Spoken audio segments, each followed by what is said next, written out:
আজরাইল যখন আমার রুহ নেওয়ার জন্য আসবে, আজরাইল অরিজিনাল চিত্র, অরিজিনাল চেহারা লইয়া আসবে। এখন আজরাইলের দিকে তাকাইয়া আমি তো চোখ উল্টাইয়া বেহুশ হইয়া যামু। এই টাইমে ইচ্ছা করি তো লা ইলাহা ইল্লাল্লাহ পড়া কারো পক্ষে সম্ভব হবে না, যদি আল্লাহর মেহেরবানিতে মুখের থেকে লা ইলাহা ইল্লাল্লাহ বাহির না হয়। এই জন্য সারা জীবন আল্লাহর দরবারে কান্নাকাটি করা দরকার। যেমনটা আমাদের আকাবেরিন বুজুর্গানের দিন ফটিয়ার মুফতি সাহেব হুজুর রহমতুল্লাহ আলাইহি সারাটা জীবন আল্লাহর দরবারে কান্নাকাটি করছেন। अल्लाहु अकबर। जिस घड़ी निकले बदन से मेरी जान, जिस घड़ी निकले बदन से मेरी जान, कलमाए तौहीद हो विरदे जुबान। मेघालयर मुफ्ती साहेब हुजूर मुफ्ती आजम साहब रहमतुल्लाह अलैहि আল্লাহর দরবারে কান্নাকাটি করেছেন। মৌতে বর ঈমান ও হাম সুন্নত কুনস, শাদ ও ফরহা দাখিলে জান্নাত কুনস। এখন তো আমরা ঘরে চোর ঢুকলে কান্দি, দোকানে আগুন লাগলে কান্দি, বাপ মারা গেলে কান্দি, মা মারা গেলে কান্দি, বউ মারা গেলে কান্দি, ছেলে মেয়ে মারা গেলে কান্দি, অসুস্থ হইলে কান্দি, দোস্ত বাবারা কোনো দিকে লস হইয়া গেলে টাকা পয়সা তখন কান্দি। কিন্তু সারাটা জীবন গেল, মরার সময় কালিমাটা পড়ি মরার জন্য এক ফোঁটা চোখের পানি এই পর্যন্ত ফেলি না। এক ফোঁটা যদি বুঝতাম আমাদের কাছে যদি বুঝ থাকতো তাহলে দিবানিশি আল্লাহর দরবারে কানতাম। জিস গড়ি নিকেলে বদন সে মেরি জান, কলমায়ে তৌহিদ হো বিরদে জুবান। এ আল্লাহ, যেই মুহূর্তে আমার শরীরের থেকে রুহটা বাইর হবে আমি তো বেহুশ হইয়া যাব, আজরাইলের চেহারা দেখি চোখ উল্টিয়া যাবে। মাওলাই করিম, তুমি দয়া করি মেহরবানি করি ওই সময়ের মধ্যে আমার মুখ থেকে একটু বাহির করে দিও লা ইলাহা ইল্লাল্লাহু মুহাম্মাদুর রাসূলুল্লাহ। আমি দুনিয়ার থেকে যাওয়ার সময় আমার মুখের শেষ কথাটা যেন লা ইলাহা ইল্লাল্লাহ হয়, আমি যেন বিনা হিসাবে জান্নাতে চলে যেতে পারি। আল্লাহু আকবার। কি বুঝাইতেছিলাম দোস্ত?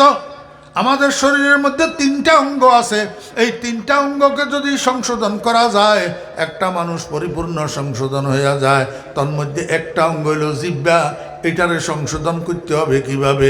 বেদরকারি কথা ছাড়তে হবে, মিথ্যা কথা ছাড়তে হবে, গীবত শেখায় ছাড়তে হবে, চগলখুরি ছাড়তে হবে, মিথ্যা বদনামি মিথ্যা সাক্ষী দেওয়া ছাড়তে হবে। আমার ভাইরা, মানুষের প্রকাশ্যে এবং গোপনে মনে কষ্ট দিয়া কথা বলা যাবে না। ওয়াইলুল লিকুল্লি হুমাজাতিল লুমাজা।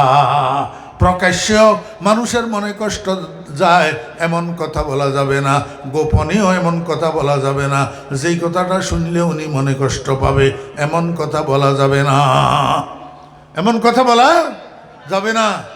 আমার ভাইয়েরা, আরেকটা অঙ্গ কি জানেননি? আরেকটা অঙ্গ হইল কলব। উর্দু ফার্সিতে বলে দিল, ইংরেজিতে বলে হার্ট, বাংলায় বলে অন্তর বা হৃদয়, আরবিতে বলে কলব। এটা মানব দেহের রাজধানী, হেডকোয়ার্টার অফ হিউম্যান বডি। এটা যদি ঠিক থাকে গোটা শরীর ঠিক, এইটা ব্যাঠিক হইলে গোটা শরীর ব্যাঠিক। আমার ভাইয়েরা, মুসলমানের পোলা কতগুলা রাত্রের 3টা পর্যন্ত শুইয়া শুইয়া ফ্রি ফায়ার খেলি মজা পায়, কিন্তু ফরিদুদ্দিন আল মোবারকের ওয়াজ শুনি মজা পায় না। হ্যাঁ, আপনাদের এখান দিয়ে নাই ফ্রি ফায়ার? ফ্রি ফায়ার আসেনি? আল্লাহ মাফ করুক, নাউজুবিল্লাহ মিন জালিক, নাউজুবিল্লাহ নাউজুবিল্লাহ। ফ্রি ফায়ারের নেশা মদের নেশার থেকে খারাপ, ফ্রি ফায়ারের নেশা জুয়ার নেশার থেকে খারাপ, ফ্রি ফায়ারের নেশা ইয়াবার নেশার থেকে খারাপ। যেই ফোলারে ফ্রি ফায়ারের নেশা হচ্ছে ফোলাইটার জীবন বরবাদ, জীবন বরবাদ। একটা ছেলে মদ খাইয়া বাপেরে বাই দেখতে পারে কিন্তু বাপের বুকে গুলি ধরে না। একটা ফ্রি ফায়ারের নেশাগ্রস্ত পোলারে বাপে যদি ফ্রি ফায়ারের থেকে বাধা দেয় তো বাপের বুকে পিস্তল টেকায়। এত মারাত্মক জিনিস এটা। আমার ভাইরা দোস্ত বাব, মাদ্রাসা বলেন আর স্কুল কলেজ বলেন, যেই ছাত্ররে ফ্রি ফায়ারের নেশায় পাইছে ছাত্র এটার লেখাপড়া বরবাদ। যেই ব্যবসায়ীরে ফ্রি ফায়ারের নেশায় পাইছে তার ব্যবসা বরবাদ, যেই চাকরিজীবীরে ফ্রি ফায়ার নেশায় পাইছে তার চাকরি বরবাদ। আমার বেয়েরা দোস্ত আবাব, একটা মানুষের জীবন বরবাদ করে দেওয়ার জন্য এক ফ্রি ফায়ার যথেষ্ট। এই জন্য মুসলমানের সন্তানেরা আমি তোমাদের পায়ে ধরতেছি, তোমরা আমাদের সন্তান, খবরদার কোনো না কোনোভাবে এই নেশা পরিহার করি স্বাভাবিক অভ্যাসে ফিরে আসো, ফ্রি ফায়ার থেকে ফিরে আসো। এটা মুসলমানের সমাজকে বেকার করে দেওয়ার জন্য, মুসলমানের সমাজকে নিষ্কর্ম করে দেওয়ার জন্য ইহুদিদের চক্রান্ত।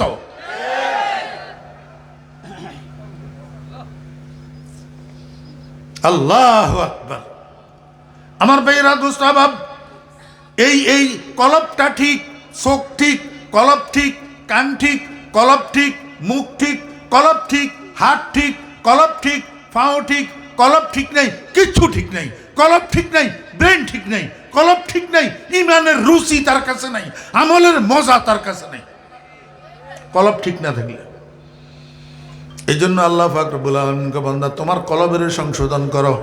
ওয়াল্লাযীনা হুম লিয-যাকাতি ফাইলুন, তোমার কলবটাকে সংশোধন করো, কলবটাকে পবিত্র করো।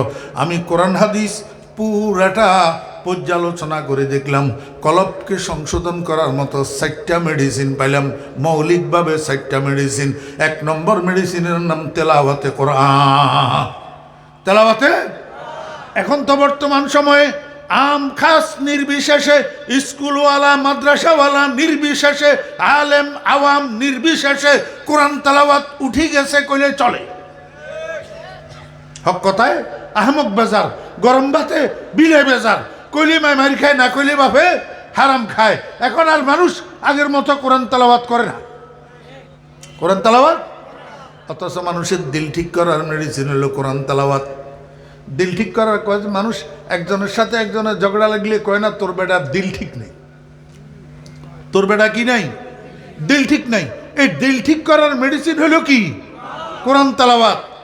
আল্লাহর হাবিব জনাব রাসূলুল্লাহ সাল্লাল্লাহু আলাইহি ওয়াসাল্লাম বলেন, ইন্না হাযিহিল কুলুবা তাসদাউ কামা ইয়াসদাউল হাদিদু ইযা সাবাহুল মা, কিলা ওয়া মা জিলাউহা ইয়া রাসূলুল্লাহ, ক্বালা কাসরাতু যিকরিল মাউতি ওয়া তিলাওয়াতুল কুরআন ওয়া ফি রিওয়ায়াতিন ওয়া তিলাওয়াতিল কুরআন আও কামা ক্বালা নবিয়্যু আলাইহিস সালাতু ওয়াস সালাম।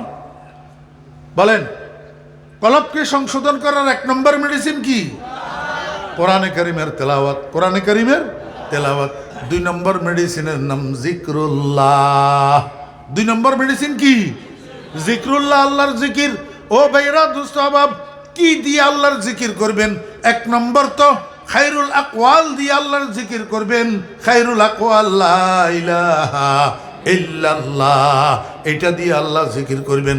উঠকে বৈঠকে, চলতে ফিরতে, হাঁটায় চলায়, দোকানের ক্যাশে, জমিনের লাইলে, অফিসের চেয়ারে, যেখানে থাকবেন মুখটা অবসর আছে লা ইলাহা ইল্লাল্লাহ, লা ইলাহা ইল্লাল্লাহ, লা ইলাহা ইল্লাল্লাহ মুহাম্মাদুর রাসূলুল্লাহ। যত বেশি পড়বেন তত কলব পরিষ্কার হবে, যত বেশি পড়বেন তত কলবের সাফাই হবে, যত বেশি পড়বেন তত কলবের সংশোধন হবে, যত বেশি পড়বেন তত কলব রোগ মুক্ত হইয়া কলব পবিত্র হইতে থাকবে। 2 নম্বর জিকির ইসমে জাত। ইসমে আল্লাহ পাকের জাতের নাম। আল্লাহ পাকের জাতের নাম। আল্লাহ পাকের মোট 100টা নাম। আল্লাহ পাকের মোট কয়টা নাম? 100টা নাম। এর মধ্যে আল্লাহ পাকের জাতের নাম হইল আল্লাহ। আল্লাহ পাকের জাতি নাম কি?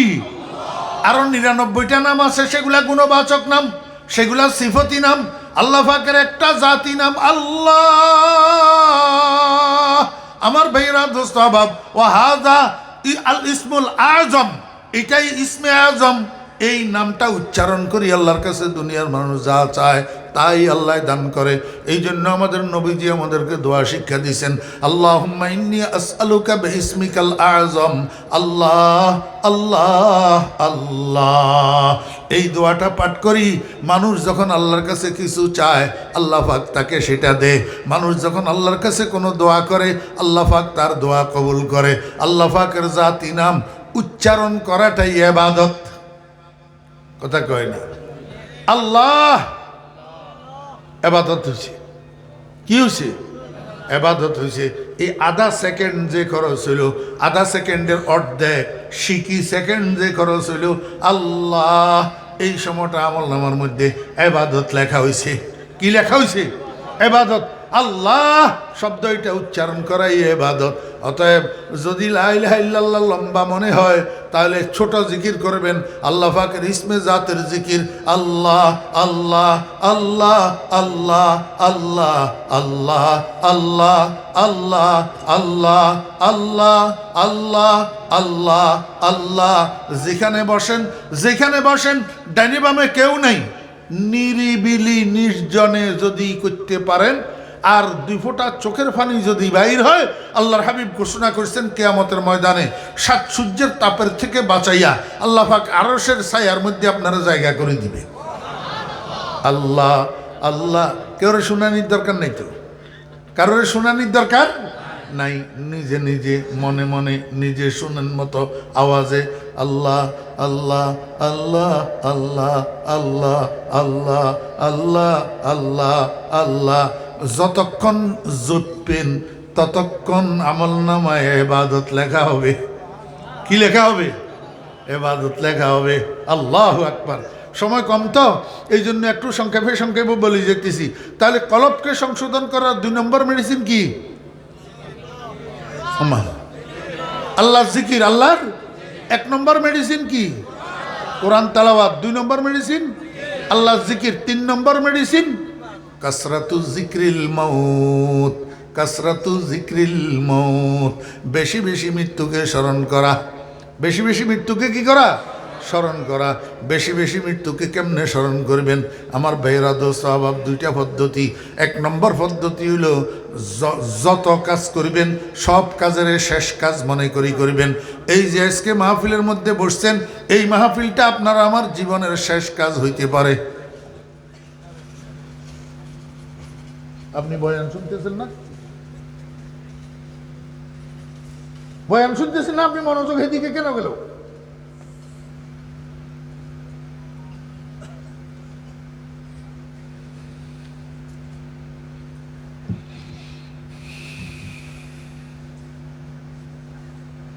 আস্তাগফিরুল্লাহ, লা হাওলা ওয়ালা কুওয়াতা ইল্লা বিল্লাহিল আলিয়্যিল আযীম।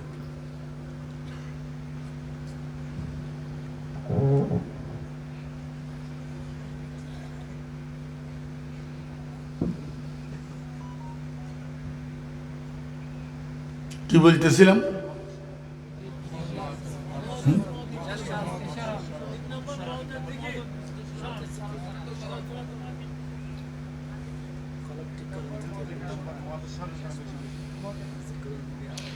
যে কোনো কাজ করবেন শেষ কাজ মনে করি করবেন। আজকের এই মাহফিলটা আমাদের জন্য জীবনের শেষ কাজ হইতে পারে না? আমার ভাইয়েরা দোস্ত আহবাব, এই যে মাহফিলে আসার জন্য ঘর থেকে বাইর হইছেন, বাইর হয়ে এখানে এসছেন, তো এটা জীবনের শেষ বাইর হওয়া হইতে পারে। হয়তোবা আপনি সেই ঘরে আর ঢুকতে পারবেন না। একবার যে ঘরে ঢুকলেন এটা শেষ ঢুকা হইতে পারে। হয়তোবা এই ঘর থেকে আপনি জিন্দার বাইর হইতে পারবেন না, আপনার লাশ বাইর হবে। একবেলা খাইতেছেন, এটা জীবনের শেষ খানা। একবেলা নামাজ পড়তেছেন, এটা জীবনের শেষ নামাজ। এরকম প্রত্যেকটা কাজকে শেষ কাজ মনে করি যদি করেন, তাহলে আপনি মৃত্যুকে আর ভুলবেন না। যেই মানুষ মৃত্যুকে ভুলে না, সেই মানুষ আল্লাহর নাফরমানি করতে পারে না। কথা বুঝাইতে পারছি না? আরেকটা পদ্ধতি মৃত্যুকে বেশি বেশি করে স্মরণ করার আরেকটা পদ্ধতি, রাত্রে যে ঘুমানোর জন্য যাবেন, ঘুমের বিছানায় শুইবেন, রুমের লাইট অফ করলেন, দরজা বন্ধ করলেন, বালিশের উপরে মাথা রাখলেন। শোয়ার সাথে সাথে তো আর ঘুম আসে না, কিছুক্ষণ একটু দেরি হয়। এই সময়ের মধ্যে হাত পাগুলাকে সোজা করেন, চক্ষু বন্ধ করেন, মনেরে বলেন, ও মন, মনে কর এটা তোর রুম না, এটা তোর কবর। এটা তোর কবর। আজকের রাত্রে ঘুমের ভিতরে যদি তোর মৌত আসি যায়, আগামীকাল সকালে তোরে যখন কবরে রাখি আসা হবে, তখন তুই আল্লাহর সামনে মুখ দেখাইতে হবে। ও মন, এতগুলা গুনাহ লইয়া আল্লাহর সামনে কেমনে মুখ দেখাইবি? মুখ দাকো হ্যায় দেখা না একদিন, কবর মে হোগা ঠিকানা একদিন, রূহে রগ রগ সে নিকালি जाएगी, तुझ पे एक दिन খাকে ডালি যায়গি। এইভাবে মনকে বুঝান, দেখবেন মন গলিয়া চোখের পানি টপ টপ টপ টপ করে পড়তে থাকবে। আমার বেইরা দোস্ত আবাব, এটাকে মোরাকাবায়ে মৌত বলে, মোরাকাবায়ে মৌত। প্রতিদিন রাত্রে ঘুমানোর সময় মোরাকাবায়ে মৌত করবেন, মৌতকে স্মরণ করি তারপরে ঘুমাইবেন। দেখবেন সারা দিন আপনার মাথার উপরে মৌত সাওয়ার হইয়া থাকবে, 1 মিনিটের জন্য মৌতকে আপনি ভুলতে পারবেন না।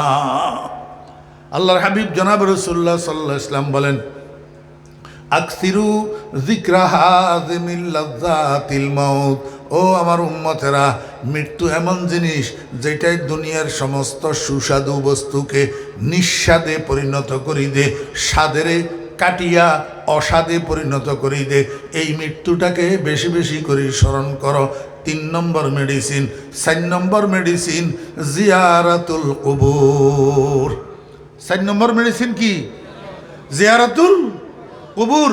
ও মুরব্বিয়ানে কেরাম, দোস্ত আহবাবেরা, আমার ভাইয়েরা, আপনারা যারা বুড়া হয়ে গেছেন, মুরব্বী হয়ে গেছেন, এখন তো আপনারা মনে করেন আপনাদের আর মা বাপের কবর জিয়ারত করার দরকার নেই। আমি বুড়া মানুষ, আমি তো 2 দিন পরে কবরে চলে যাবো, আর মা বাপের কবর কি জিয়ারত করবো? এইটা আপনাদের ভুল ধারণা। ছেলেরা যারা পাশে আছে, বাড়িতে ঘরে আছে, যেটা দুবাই চলে গেছে, সৌদি আরব চলে গেছে, সেটারও তো আপনি পাবেন না।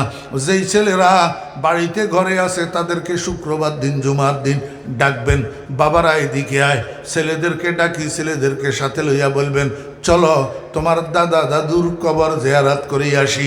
ছেলেদেরকে সাথে লইয়া আপনার আব্বা আম্মার কবর জিয়ারত করতে যাবেন। এইটা ছেলেদের জন্য শিক্ষা। এখন যদি আপনি এই শিক্ষা ছেলেদেরকে দিয়া যান, কয়দিন পরে আপনি মারা গেলে আপনার কবরস্থানেও ছেলেরা জিয়ারত করার জন্য যাবে। এখন যদি আপনি ছেলেদেরকে এটা শিক্ষা না দেন, আপনি মারা যাওয়ার পরে 2, 4, 5 বছর, 10 বছরেও একবার আপনার সন্তান আপনার কবরের কাছে যাবে না। এই জন্য অন্তত কমপক্ষে শুক্রবার, জুমার দিন মা বাপের কবর জিয়ারতে যাবেন। মুরব্বিয়ানে কেরাম, যুবকেরা, জুমার দিন মা বাপের কবর জিয়ারত করলে আল্লাহর হাবিব বলেন, সেই সন্তানটাকে আল্লাহ পাকের দপ্তরে সেই সন্তানটাকে নেক সন্তান হিসাবে লিপিবদ্ধ করা হয়। কি হিসাবে? নেক সন্তান হিসাবে। আমার ভাইরা, শাহী দপ্তরের মধ্যে একবার যদি কোনো মানুষের নাম সৎ মানুষ হিসাবে লেখা হইয়া যায়, এই মানুষটা আর জাহান্নামে যাবে না, জাহান্নামে যাবে না। এই জন্য কবর জিয়ারত করবেন। কবর জিয়ারত কেমনে করবেন?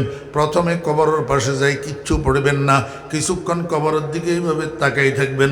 তাকাই মনেরে বলবেন, ও মন, এই বিজ্ঞানের যুগে মাত্র তোর সামনে 2.5 হাত মাটির নিচে তোর আব্বা আম্মা শুয়া রয়েছে, তুই তো কোনো খবর নিতে পারতেছিস না, সুখে আছে না দুঃখে আছে।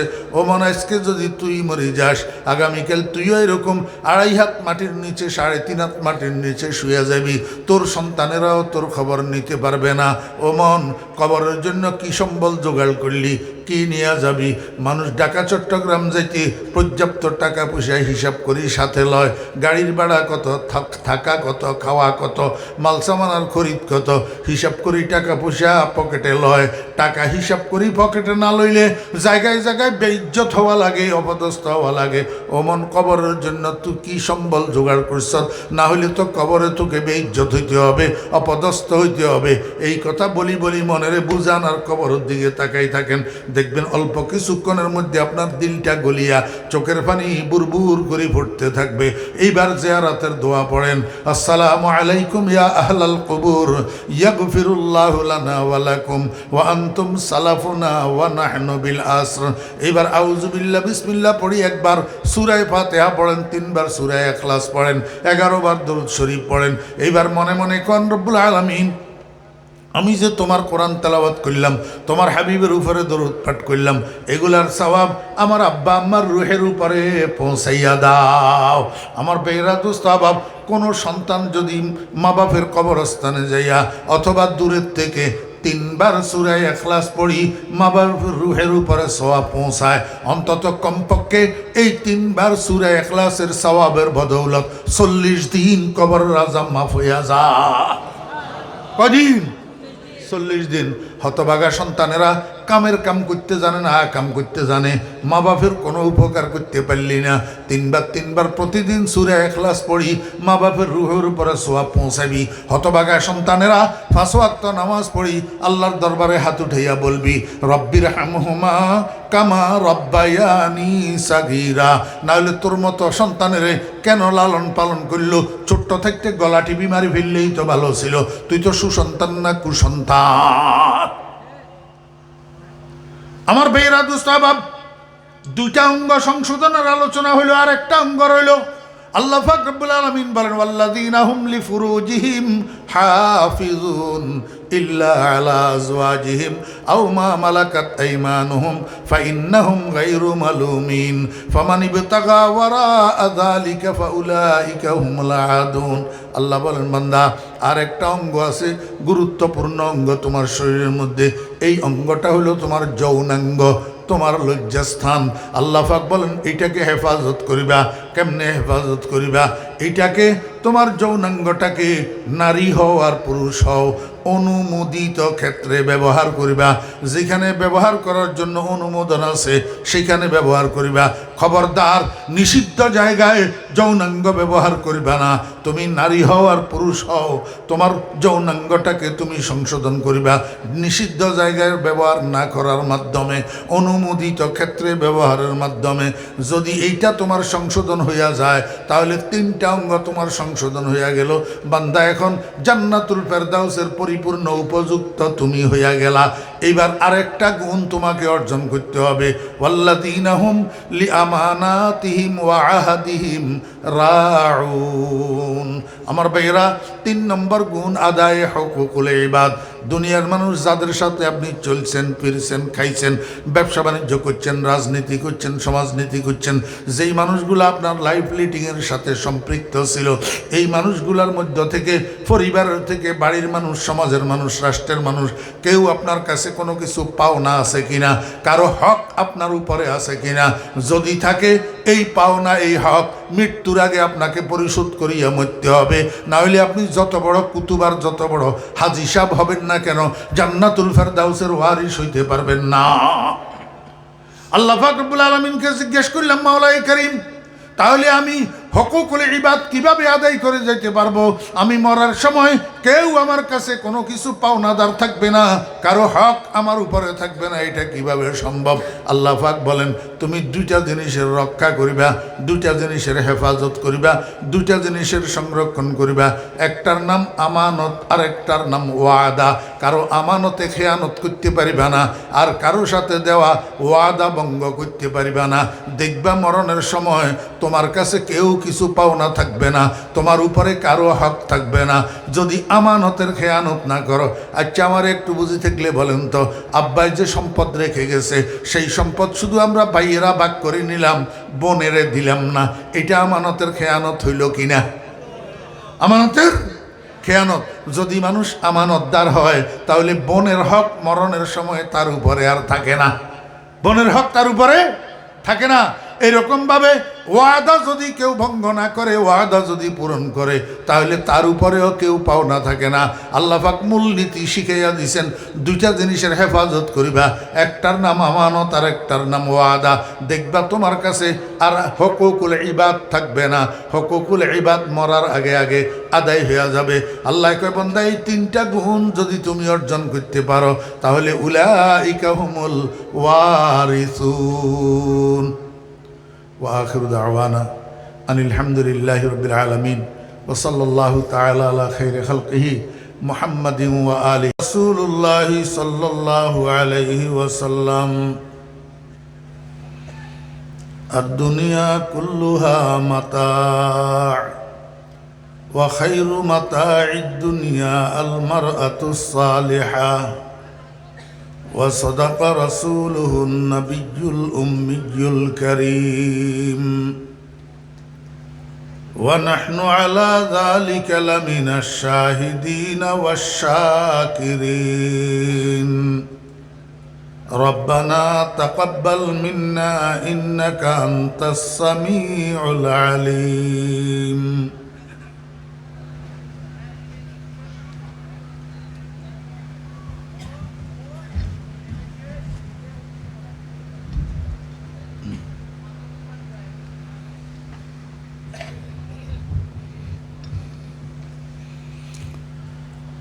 मोहतरम सदर जलसा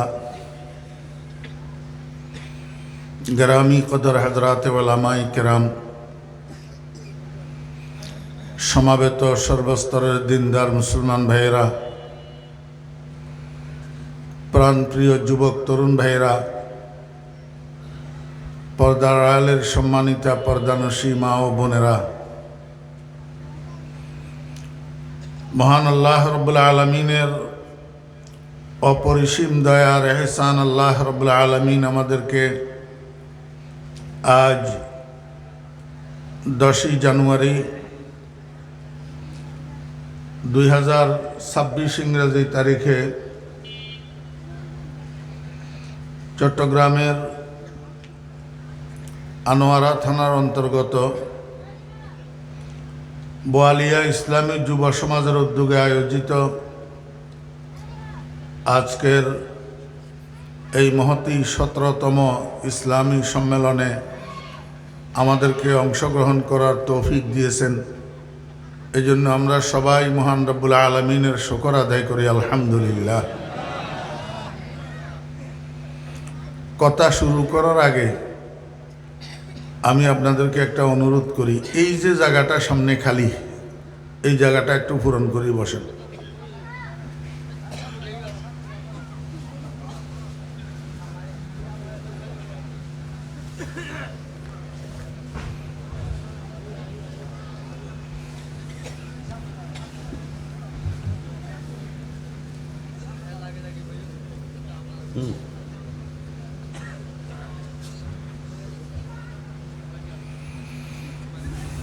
आगे आगे बसें सामने खाली जगह पूरण करी बसें। प्रत्येक जिनिसेर एक सुंदर आछे, सुंदर ना हইলে काज सुंदर হয় না, कथा सुंदर হয় না।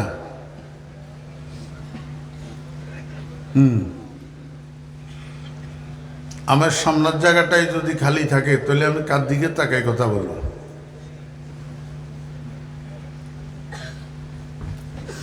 बराबर सामने खाली जगह पूरण करी बसें, अलसता करबेन ना। अलस मानुषेर दुनियाओ बरबाद, आखिरातो बरबाद। सामने खाली जगह पूरण करें द्रुत।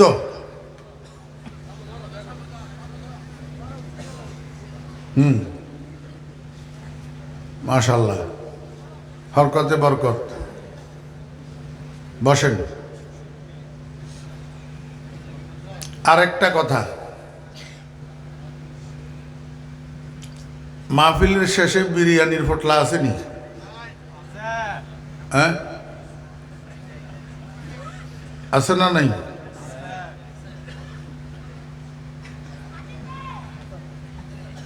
এই বিরিয়ানি খাওয়ার উদ্দেশ্যে কে কে বসছেন একটু হাত উঠাই দেখান তো। হ্যাঁ, না হলে পিচ্ছি ফুচ্ছি এগুলো এত রাত পর্যন্ত বসে থাকার তো কথা না।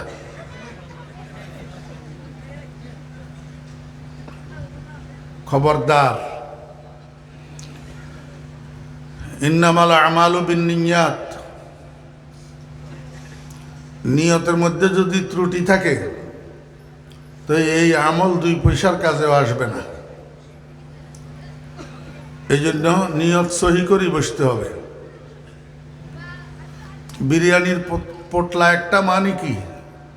অল্প কিছু চাউল, অল্প কিছু চাউল। আমাদের সকলের ঘরে ভাত আছে না নাই? আমরা প্রতিদিন ভাত খাইতো, তাহলে এই অল্প সেটটা চাউলের জন্য, ভাতের জন্য পাগল হব কেন?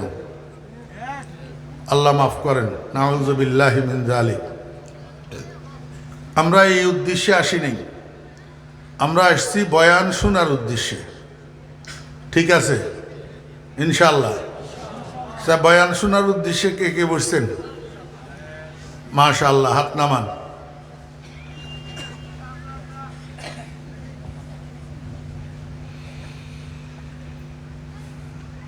আমরা সবাই ইমানদার, আমরা সবাই বলেন আলহামদুলিল্লাহ, আমরা সবাই ইমানদার। কয় না আলহামদুলিল্লাহ, আমরা সবাই ইমানদার। আল্লাহ পাক গোটা পৃথিবীর মধ্যে দুই প্রকারের মানুষ বানাইছেন।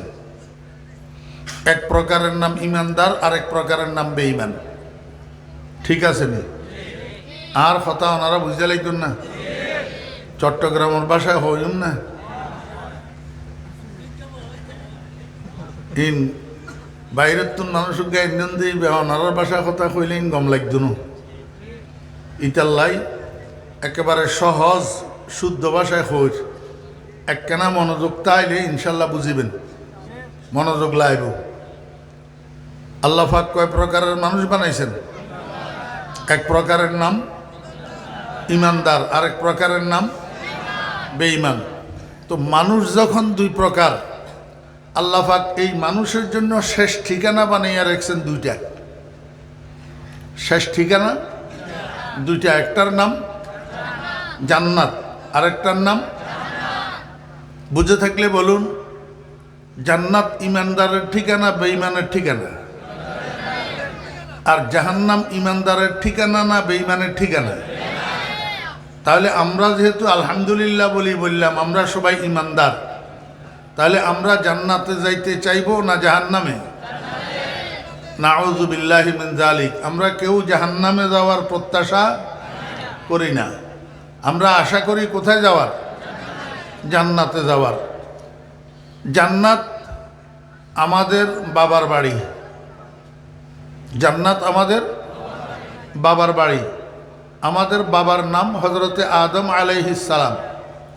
হযরত আদম আলাইহিস সালাম, আমাদের বাবা জান্নাতে ছিলেন, জান্নাত থেকে দুনিয়াতে আসছেন, আবার সপরিবারে জান্নাতে যাবেন। কেমনে? সপরিবারে আবার কোথায় যাবেন? জান্নাতে যাবেন। তো এখন আদম আলাইহিস ইসলামের পরিবারের মধ্যে আদম আলাইহিস ইসলামের সন্তানেরা দুই ভাগে বিভক্ত। এক ভাগ সন্তান হইল সুসন্তান, আর এক ভাগ সন্তান হইল কুসন্তান। সুসন্তান হইল ইমানদার, আর কুসন্তান হইল বেঈমান। তা আপনারা জানেন বাপের উত্তরাধিকারী হয়, বাপের ওয়ারিশ হয় বাপের সুসন্তান। কুসন্তান বাপের ওয়ারিশ হয় না। কুসন্তানের বাপ কোর্টে যাইয়া এফিডেভিট করে ত্যায্য পুত্র করে দেয়, সম্পত্তির থেকে বেদখল করে দেয়, ওয়ারিশ হওয়ার সুযোগ দেয় না। আল্লাহ পাক বলেন ইমানদাররাই কিয়ামতের ময়দানে সফল হবে। ইমানদাররা কিয়ামতের ময়দানে কি হবে? সফল হবে। কি পাইয়া সফল হবে? আল্লাহ পাক বলেন উলাইকা হুমুল ওয়ারিসুন, তারা তাদের বাপের বাড়ি ওয়ারিশ হবে, তাদের বাপের বাড়ির ওয়ারিশ হইয়া সফল হবে। বাপের বাড়ির নাম কি? আল্লাযিনা ইয়ারিসুনাল ফিরদাউস, তাদের বাপের বাড়ির নাম জান্নাতুল ফেরদাউস। জান্নাতুল ফেরদাউস, এই জান্নাতুল ফেরদাউসের ওয়ারিশ হবে। হুম ফিহা খালিদুন। দুনিয়াতে দেখেন একজনে বাড়ি একটা একজনের জন্য বরাদ্দ করলে আরেকজনে আসি সেটার থেকে উৎখাত করে দেয়। জি, একজনে বরাদ্দ দিলে আরেকজনে কি করে? উৎখাত করে দেয়। কিন্তু আল্লাহ পাক বলেন জান্নাতুল ফেরদাউসে যদি তুমি একবার ঢুকতে পারো, সেখান থেকে তোমারে উৎখাত করতে পারে এমন কোনো বাটপার আমার সৃষ্টির মধ্যে নাই। সেখানে বাটপারি মাস্তানি চলবে না। একবার যদি তুমি তোমার বাপের বাড়ি জান্নাতুল ফেরদাউসের ওয়ারিশ হইয়া সেখানে প্রবেশ করতে পারো, চিরস্থায়ী হায়াত, যেই হায়াতের শুরু আছে শেষ নাই, তুমি সেখানেই বসবাস করবা, সেখান থেকে কেউ তোমাকে উৎখাত করতে পারবে না। এই পর্যন্ত কথা বুঝছেন? তাহলে ইমানদারগণ কি হবে? সফল হবে। কি পাইয়া? জান্নাতুল ফেরদাউসের ওয়ারিস হইয়া। আল্লাহ পাক বলেন, হে ইমানদারগণ, বেশি খুশি হইও না। শুধু ইমানদার হইলেই যে তুমি বাপের বাড়ির ওয়ারিস হইয়া যাইবা এমনটা কিন্তু না।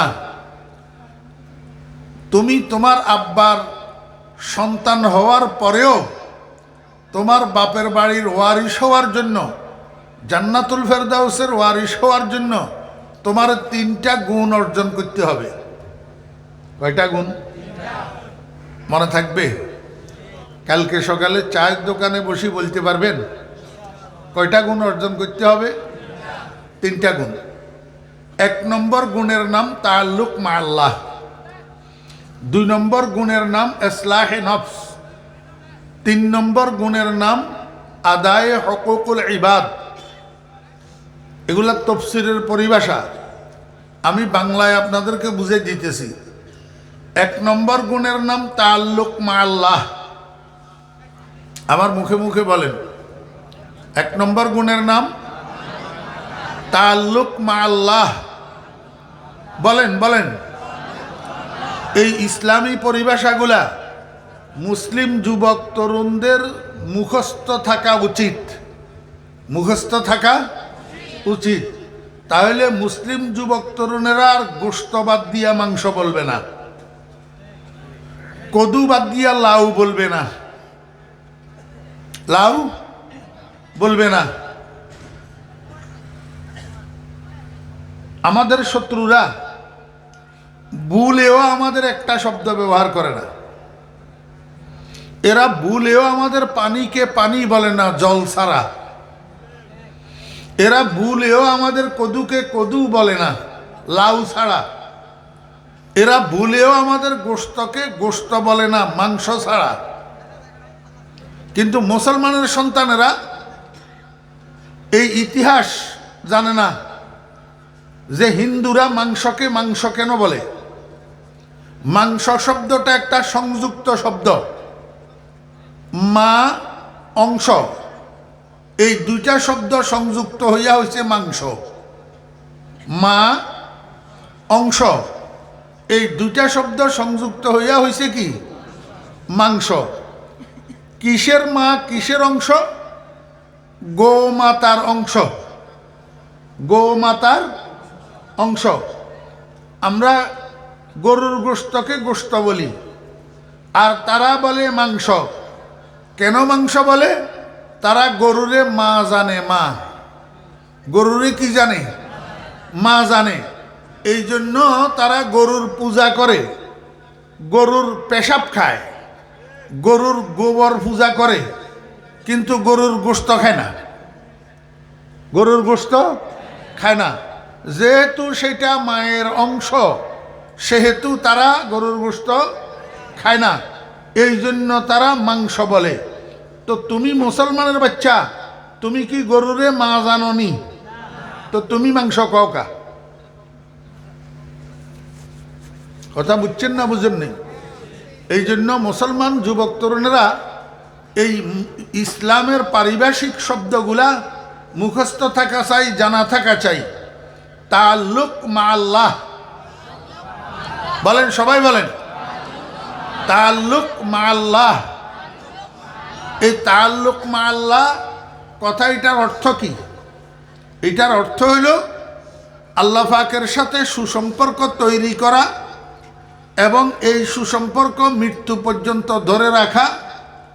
আল্লাহ পাকের সাথে সুসম্পর্ক থাকা অবস্থায় মৃত্যুবরণ করা। কথা বুঝছেন না বুঝেন নেই? মনে থাকবে? তাআল্লুক মা আল্লাহ অর্থ কি? আল্লাহ পাকের সাথে সুসম্পর্ক তৈরি করা, এই সুসম্পর্ক মৃত্যু পর্যন্ত ধরে রাখা। আল্লাহ পাকের সাথে সুসম্পর্ক থাকা অবস্থায় মৃত্যুবরণ করা। মনে রাখতে হবে, যেই মানুষের মৃত্যু আল্লাহর সাথে সুসম্পর্ক থাকে না অবস্থায় হয়, তার মরণ শিয়াল কুকুরের মরণের চেয়েও খারাপ। মৃত্যু হতে হবে কি অবস্থায়? আল্লাহর সাথে সুসম্পর্ক থাকা অবস্থায়। আপনারা প্রশ্ন করতে পারেন, হুজুর আমি তো আমার বাপের সন্তান, আমার বাপের বাড়ির ওয়ারিশ আমি হব, আরেকজন তৃতীয় থার্ড পার্সনের সাথে আমার সুসম্পর্ক করতে হবে কেন? আমি আদমের সন্তান, জান্নাত আদমের বাড়ি, আমি আদমের আওলাদ, আমি জান্নাতের ওয়ারিশ হব, আল্লাহর সাথে সুসম্পর্ক করতে হবে কেন? আমার ভাইরা দোস্ত আহবাব, আপনাদের এখানে পার্শ্ববর্তী বাজারের নাম কি? কালীগঞ্জ বাজার, কালীবাড়ি বাজার। হ্যাঁ, আপনার আব্বা কালীবাড়ি বাজারে একটা দোকান করে 30 বছর। হঠাৎ একদিন হার্ট স্ট্রোক করি আপনার আব্বা মারা গেছে। তো 3 দিন বাপের শোক পালন করার পর চতুর্থ দিন আপনি ঘরের থেকে চাবির ছড়াটা লইয়া গেছেন দোকান খোলার জন্য। কথা বুঝছেন না বুঝেন নাই? বাপের 30 বছর কালীবাড়ি বাজারে দোকান করছে, বাপ মারা যাওয়ার পরে দোকান এটা বন্ধ না? দোকান এটা কি বন্ধ? এখন এই বন্ধ দোকান খুলবে কে? বন্ধ দোকানের হাল ধরবে কে? যে বাপের ওয়ারিশ। আমার মনে হয় আপনারা বুঝতেছেন না। জি, বাপের বন্ধ দোকান খুলবে কে? বাপের সন্তান। বাপের সন্তান। কেন সন্তান বাপের ওয়ারিশ? সন্তান বাপের ওয়ারিশ। ওয়ারিশ শুধু সম্পদের ভাগীদার হওয়ার নাম নয়, বরং মৃত ব্যক্তির রেখে যাওয়া অসমাপ্ত কাজের হাল ধরা ওয়ারিশের কাজ। কথা বুঝেন নাই? বাপ মারা গেছে, এখন বাপের যে সংসার পরিবার এইটা পরিচালনার হাল ধরবে কে? উপযুক্ত ছেলে। উপযুক্ত ছেলে, তার নাম ওয়ারিশ। তার নাম ওয়ারিশ। আমাকে একটু বুঝে থাকলে বলুন, আমাদের নবীজি কতদিনের জন্য নবী হইয়া দুনিয়াতে আসছেন? সঠিক উত্তর সবাই দিতে পারে না, সবাই মুসলমান। হ্যাঁ, আমাদের নবীজি কতদিনের জন্য নবী হইয়া দুনিয়াতে আসছেন? যদি তোমরা মুসলমানের সন্তানরা এটা না জানো, তো কাদিয়ানিরা তো দাবি করবেই আমরা মুসলমান। তোরা মুসলমানের সন্তানরা এটা জানবি না কেন? তো তাহলে আর কাদিয়ানিদের দোষ কি? যদি তোরা এই কথাটা বুঝতি, তাহলে কাদিয়ানি তোদের কাছে কাফের সাব্যস্ত হইতো। তোরা তো বুঝস না আসল জিনিস, এই জন্য খালি মোল্লা মৌলবীরা নাচতেছে আর লাফাইতেছে, তোরা লাফাইতে পারস না। আমাদের নবীজিকে আল্লাহ পাক দুনিয়াতে কতদিনের জন্য নবী বানাইয়া পাঠাইছেন? এখনো সবাই কয় না, গালের ভিতরে তালা লাগাই রেখেছে। সবাই বলতে হবে কতদিনের জন্য? কিয়ামত পর্যন্তর জন্য। আমাদের নবীজি দুনিয়াতে ছিলেন কত বছর? 63 বছর। এই 63 বছরের মধ্যে নবুয়ত প্রাপ্তির আগে 40 বছর, নবুয়ত প্রাপ্তির পরে 23 বছর। নবীজি নবুয়ত প্রাপ্তির পরে কত বছর জীবিত ছিলেন? 23 বছর। 23 বছর নবুয়তের কাজ করার পরে নবীজি দুনিয়াতে আসেন না গেছেন? কথা কয় না। এতগুলা মানুষ একসাথে কথা কইলে অনেক বড় হয় না আওয়াজ? এটা অলস কতগুলা লই বসছি আমি মুর্দার মতন। কথা বলতে হবে।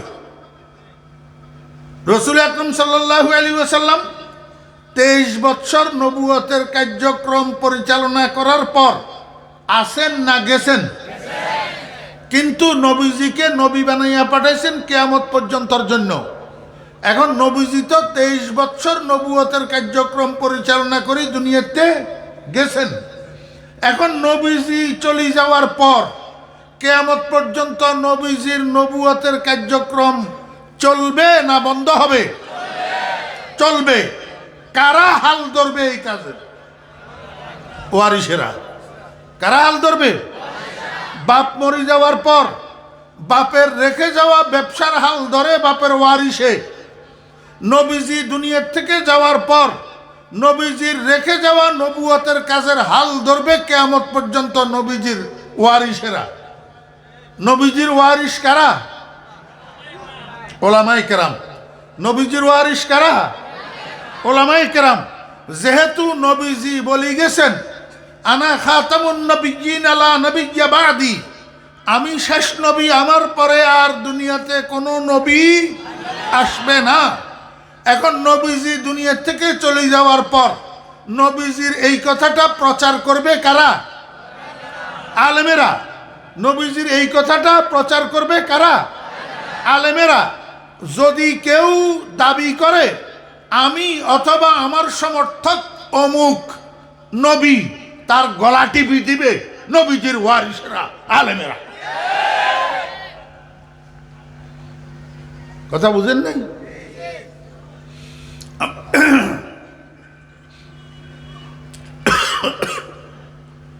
আমি আপনাদেরকে যেই কথাটা বুঝাইতেছিলাম, 3 দিন বাপের শোক পালন করার পর ঘরে দোকানের শাটারে যেই তালা লাগানো আছে, তালা এগুলার চাবি আছে না, ঘরের থেকে চাবি লইয়া ছেলে এইটা গেছে দোকান খোলার জন্য, যাইয়া দেখে দোকানের শাটারের মধ্যে এইদিকে একটা এইদিকে একটা 2টা নতুন তালা লাগানো। যেই তালাগুলার চাবি ঘরে রাখা চাবির চড়ার মধ্যে নাই। এখন ছেলে দোকান খুলতে পারে না। পার্শ্ববর্তী দোকানদাররা জিজ্ঞেস করলো, আঙ্কেল আমাদের দোকানের শাটারের মধ্যে এই নতুন তালা এগুলা কে লাগাইছে? তো পার্শ্ববর্তী দোকানদারে কয়, ভাতিজা এই যে বাজারের পাশের বাড়ির হাজী আব্দুল করিম সাহেব তোমাদের এই স্যার ডাইনার দিকে না বামার দি কথা কয় তোর বাম পাশে দেওসকা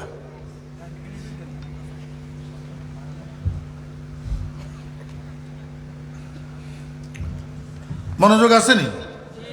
কয় ভাতিজা এই বাজারের পাশে বাড়ি আছে যে এই বাড়ির হাজী আব্দুল করিম সাহেব তোমাদের দোকানে নতুন তালা লাগাইছে, উনারা যাইয়া জিজ্ঞেস করো।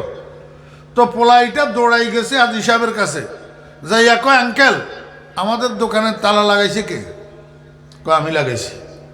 কেন আপনি আমার আব্বার দোকানে তালা লাগাইলেন?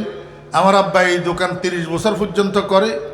হাজী সাহেব কয় ভাতিজা তোমার আব্বা 30 বছর দোকান করে এই কথা ঠিক, তবে তোমার আব্বা এই দোকানের মূল মালিক না, তোমার আব্বা হইল ভাড়াটিয়া বোক দখলকারী মালিক, এটার মূল মালিক আমি।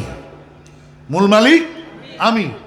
তোমার আব্বা ভালো মানুষ ছিল, উনার কাজকর্ম কথাবার্তা চাল চলন আচার আচরণ আমার কাছে খুব ভালো লাগতো, এই জন্য আমি অল্প ভাড়ায় উনাকে 30 বছর পর্যন্ত দোকানটা দিয়ে রেখেছি। বাবারে সত্যি কথা বলতে কি, তুমি একটা ফালতু পোলা, সন্ত্রাসী, তুমি একটা ফালতু পোলা, তুমি সন্ত্রাসী, তোমার চালচলন আচার আচরণ আমার মোটেও পছন্দ না। এই জন্য আমি সিদ্ধান্ত নিয়েছি এখন থেকে আমি তোমার আব্বা যখন মারা গেছে তোমাকে আর আমার দোকান দেব না। তুমি আগামীকাল সকাল 10টায় 2 জন মানুষ নিয়ে দোকানের সামনে আসবা, আমি 2 জন মানুষ নিয়ে দোকানের সামনে যাব। এই 4 জন মানুষের উপস্থিতিতে দোকানের মধ্যে তোমার কি কি মালামাল আছে এগুলা বাহির করি, দোকানটা আমারে খালি করি বুঝাই দিবা, আমি তোমার কাছে দোকান ভাড়া দেব না। কথা বুঝছেন না বুঝেন না? কি বুঝলেন? আপনার আব্বা 30 বছর পর্যন্ত দোকানটা করল, কিন্তু এরপরে আপনার সন্তান দোকানের ওয়ারিশ হইতে পারল না। কেন? মূল মালিকের সাথে আপনার ছেলের সুসম্পর্ক নাই।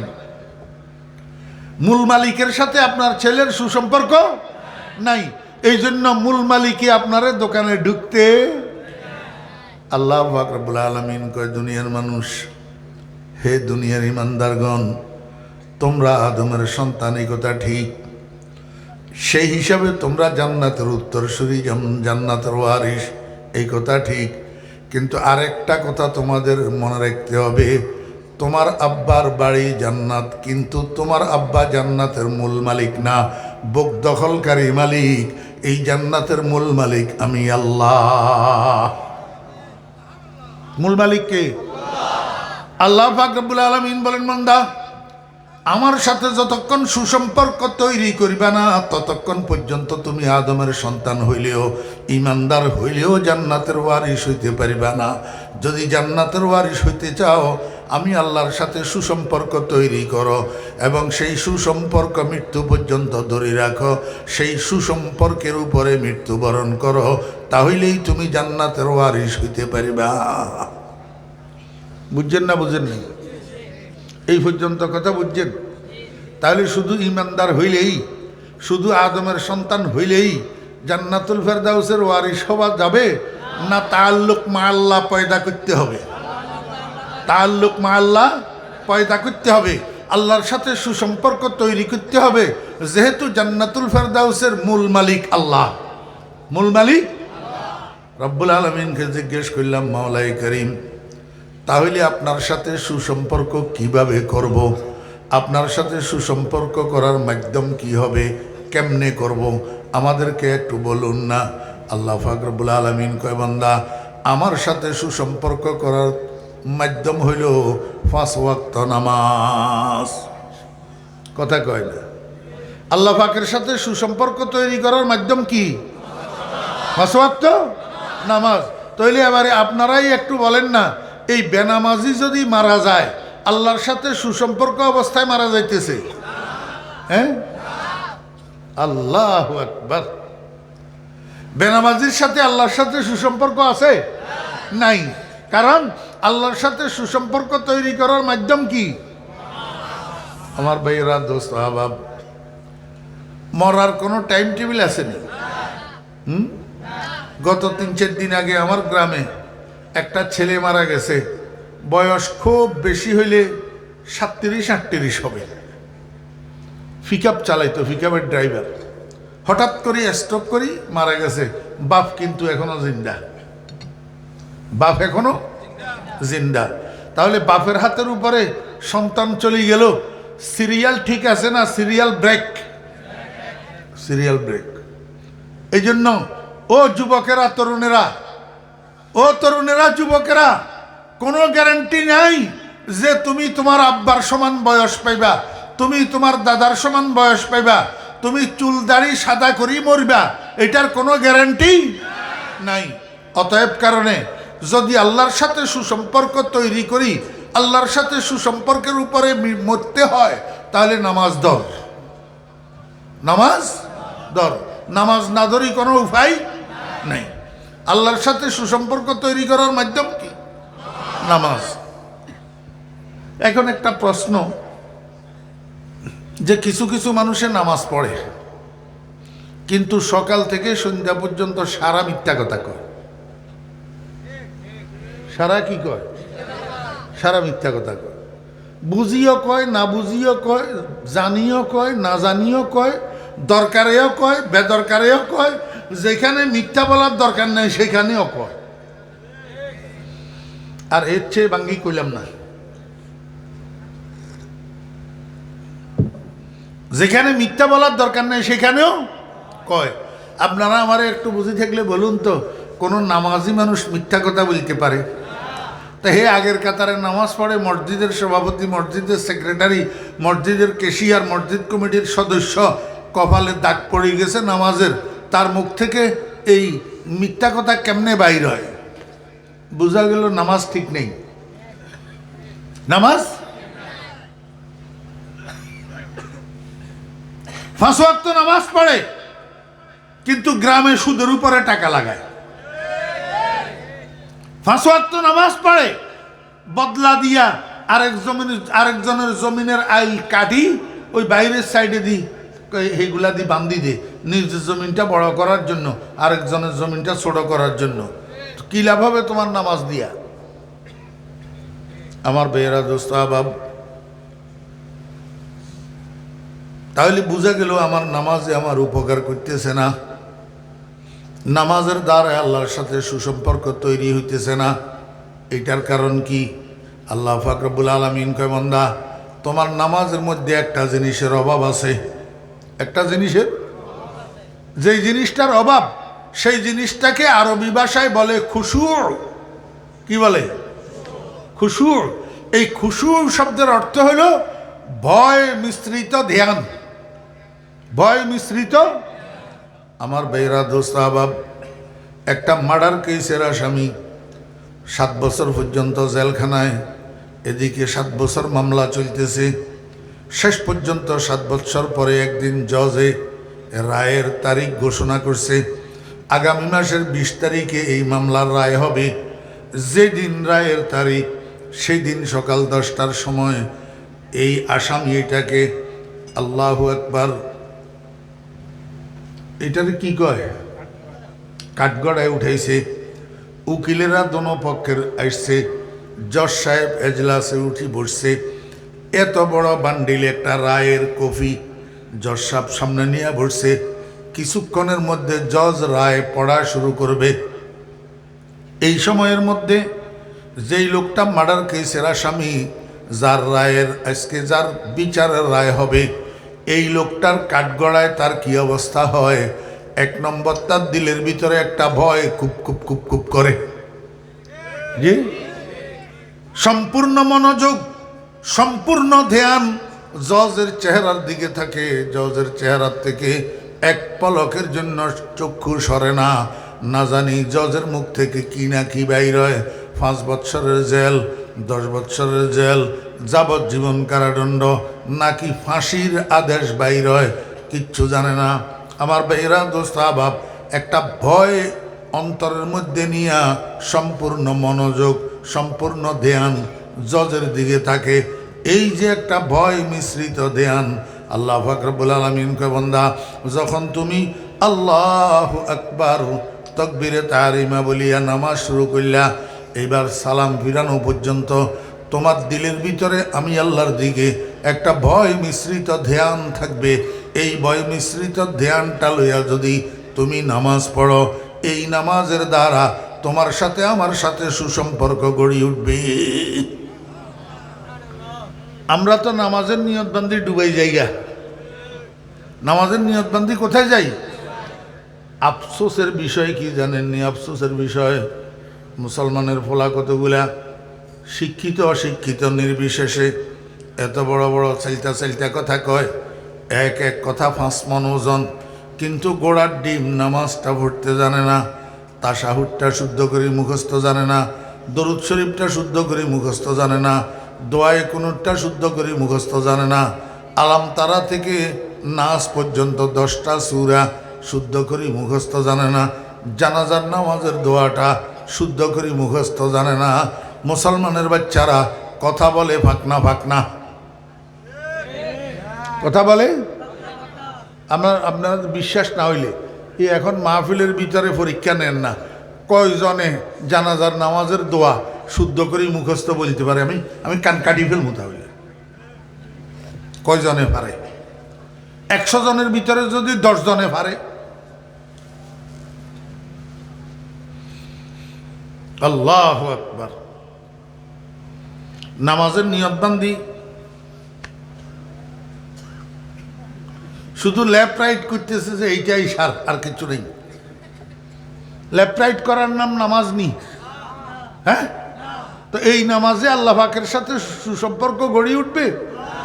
আল্লাহ পাক রব্বুল আলামিন বলেন, আল্লাযীনা হুম ফি সালাতিহিম খাশিউন, ওই সমস্ত মানুষ যারা অন্তরে খুশু লইয়া আমার জন্য নামাজ পড়ে, তাদের সাথে আমার সুসম্পর্ক তৈরি হয়।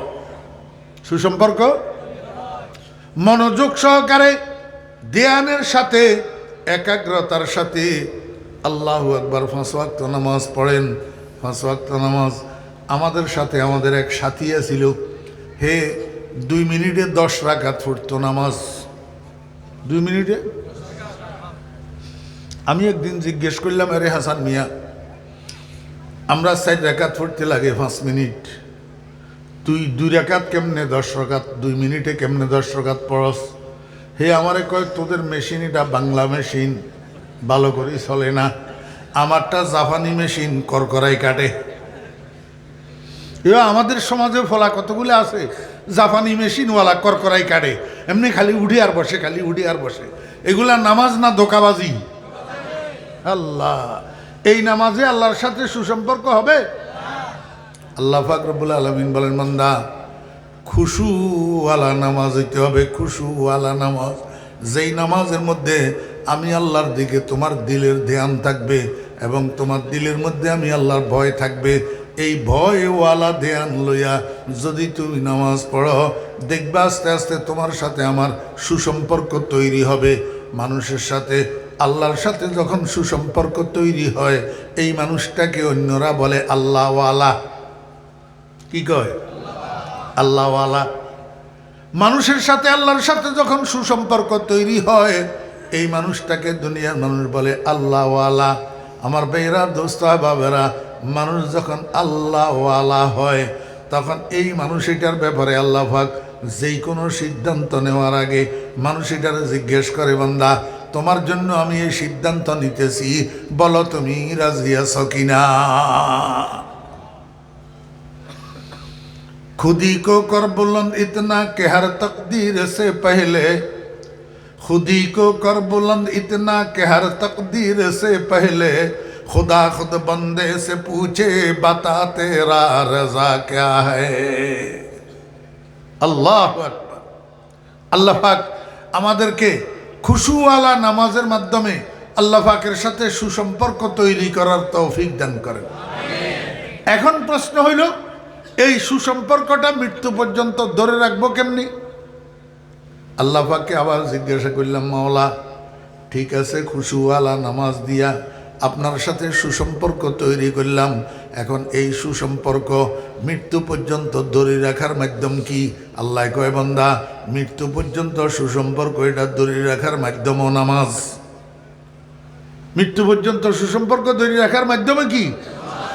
আল্লাহ পাক রব্বুল আলামিন একটু সামনে যাইয়া বলেন, ওয়াল্লাযীনা হুম আলা সালাওয়াতিহিম ইউহাফিজুন।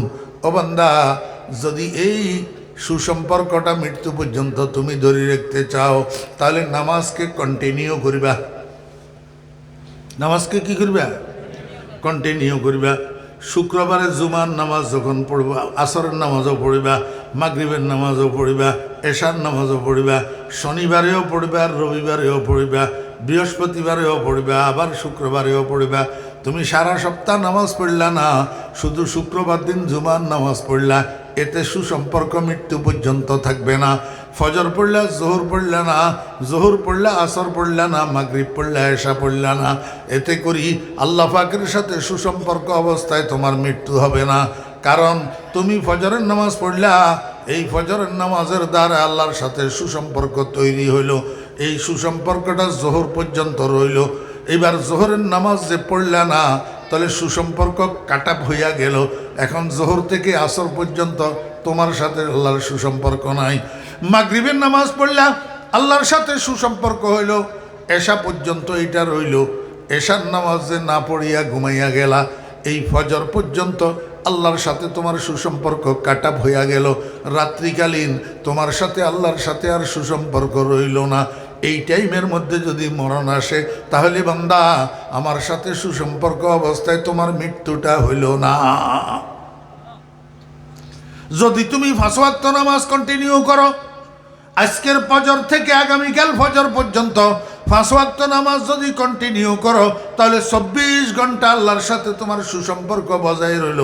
এই 24 ঘন্টার যেই কোনো মুহূর্তে তোমার মৃত্যু আসবে, আল্লাহ পাকের সাথে সুসম্পর্ক অবস্থায় মৃত্যু আসবে, তাহলে তোমার আর ভয় নাই। তোমার আর কি নাই? ভয় নাই। ওয়াল্লাযীনা হুম আলা সালাওয়াতিহিম ইউহাফিজুন।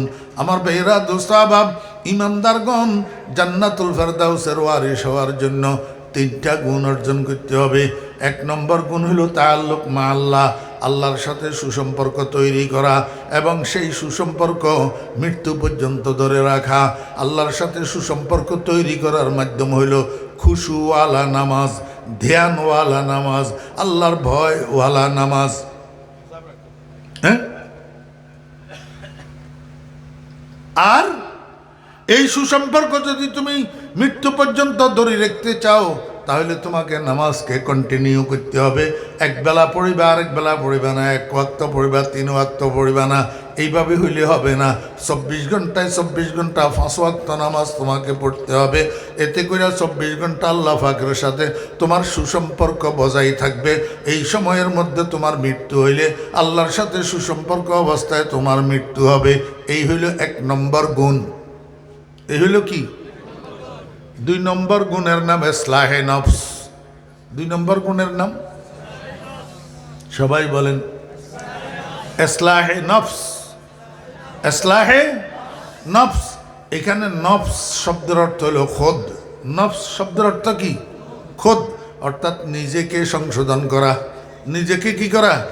সংশোধন করা। আমার ভাইরা, দোস্ত, আহবাব, আপনি যতই আরেকজনে আপনার জন্য সুপারিশ করুক, আপনি নিজে যদি যোগ্যতা না থাকে তাহলে আপনি চাকরি পাবেন না। হ্যাঁ, আপনার মন্ত্রী আপনার জন্য সুপারিশ করলো, কিন্তু আপনার কাছে যদি যোগ্যতা না থাকে, শুধু সুপারিশে আপনি চাকরি পাবেন? আর শুরু থেকে পাইলেও শেষ পর্যন্ত চাকরি এটা থাকবে? থাকবে না। আল্লাহ পাক রব্বুল আলামিন কয়, বান্দা, শুধু তুমি আদমের সন্তান হইলে হবে না, শুধু ইমানদার হইলে হবে না, জান্নাতুল ফেরদাউসের জন্য তুমি উপযুক্ত হইতে হবে। এই উপযুক্ত তোমাকে তুমি বানাইতে হবে নিজেকে সংশোধন করার মাধ্যমে। আল্লাহ পাককে জিজ্ঞেস করলাম, রব্বুল আলামিন, আমি নিজেকে কেমনে সংশোধন করব?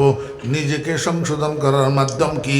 আল্লাহ পাক রব্বুল আলামিন বলেন, বান্দা, তোমার মাথার তালু থেকে পায়ের তালু পর্যন্ত গোটা শরীরের মধ্যে 3টা গুরুত্বপূর্ণ অঙ্গ আছে। এই 3টা অঙ্গকে যদি তুমি সংশোধন করতে পারো, তাহলে তুমি কমপ্লিট সংশোধন হইয়া যাইবা। তুমি জান্নাতুল ফেরদাউসের উপযুক্ত আর যোগ্য হইয়া যাইবা। রব্বুল আলামিনকে জিজ্ঞেস করলাম, মাওলা, ওই 3টা গুরুত্বপূর্ণ অঙ্গ কি কি? আল্লাহ পাক বলেন, 1 নম্বর গুরুত্বপূর্ণ হইল তোমার বাকশক্তির মেশিন, তোমার কথা বলার মেশিন, তোমার জিহ্বা। জিহ্বা, তোমার কথা বলার মেশিন, এটাকে সংশোধন করতে হবে। ওয়াল্লাযীনা হুম আনিল লাগবি মুরিদুন। ও বান্দা, যে বাকশক্তির মেশিনটা তোমারে আমি দিছি, এই মেশিনটা অপাত্রে ব্যবহার করতে পারবে না। বেদরকারি কথা বলতে পারবে না, মিথ্যা কথা বলতে পারবে না, চগলখুরি করতে পারবে না, গীবত করতে পারবে না, কারো মিথ্যা বদনামি করতে পারবে না, কারো বিরুদ্ধে মিথ্যা সাক্ষী দিতে পারবে না। বাইয়ে বাইয়ে এই বাইরে একটা বলি, ওই বাইরে আর একটা বলি, ঝগড়া লাগাই দিতে পারবে না। স্বামীর কাছে একরকম কইলা, স্ত্রীর কাছে আর একরকম কইলা, স্বামী স্ত্রীর মধ্যে ঝগড়া লাগাই দিলা। এই সমস্ত কাজ বেদরকারি কথা, অনর্থক কথা, যেই কথার দ্বারা দুনিয়ারও লাভ নাই, আখিরাতেরও লাভ নাই, যেই কথার দ্বারা 10টা টাকাও পকেটে ঢুকে না, 10টা নেকিও আমল নামায় ওঠে না। সকাল থেকে সন্ধ্যা পর্যন্ত চা দোকানে বসে বসি, রাস্তায় রাস্তায় ঘুরি ঘুরি, বাজারে বাজারে হাঁটি হাঁটি, খালেদা খালেদা খালেদা খালেদা, হাসিনা হাসিনা হাসিনা হাসিনা, এরশাদ এরশাদ এরশাদ এরশাদ, এই যে নামগুলা জপতেছ, এর দ্বারা 50টা টাকা নেই তোমার পকেটে ঢুকে না, 50টা নেকি তোমার আমল নামায় উঠে। ওয়াল্লাযীনা হুম আনিল লাগবি মুরিদুন। আল্লাহ পাক বলেন, বান্দা, যত লাগব কালামি আছে, অনর্থক কথাবার্তা আছে, গুনার কথাবার্তা আছে, মিথ্যা কথাবার্তা আছে, এগুলার থেকে তোমাকে বিরত থাকতে হবে। খবরদার, এগুলার থেকে তোমাকে বিরক্ত থাকতে হবে। এই মুখের থেকে একটা শব্দ বাইর করার আগে তোমাকে 10 বার চিন্তা করতে হবে, আমি মুখের থেকে কি বাহির করতেছি। কেননা তোমার মুখ থেকে যা বাহির হইতেছে তাই রেকর্ড হইতেছে। মা ইয়ালফিযু মিন কাওলিন ইল্লা লাদাইহি রাকিবুন আতীদ। যা বাহির করতেছ মুখ থেকে সম্পূর্ণ রেকর্ড করা হইতেছে। কিয়ামতের ময়দানে এই রেকর্ড তোমার সামনে বাজাইয়া দেওয়া হবে। তুমি নিজের কথা নিজে শুনি তুমি আফসোস করবা, হায় হায়, এই কথা আমি কখন বললাম, বলছি যে সত্য, কেন বললাম? তখন তুমি হায় আফসোস করিবা, কিন্তু তখন আফসোস আর কোনো কাজে আসবে না। আল্লাহ পাক রব্বুল আলামিন বলেন, জিহ্বাটাকে সংশোধন করো।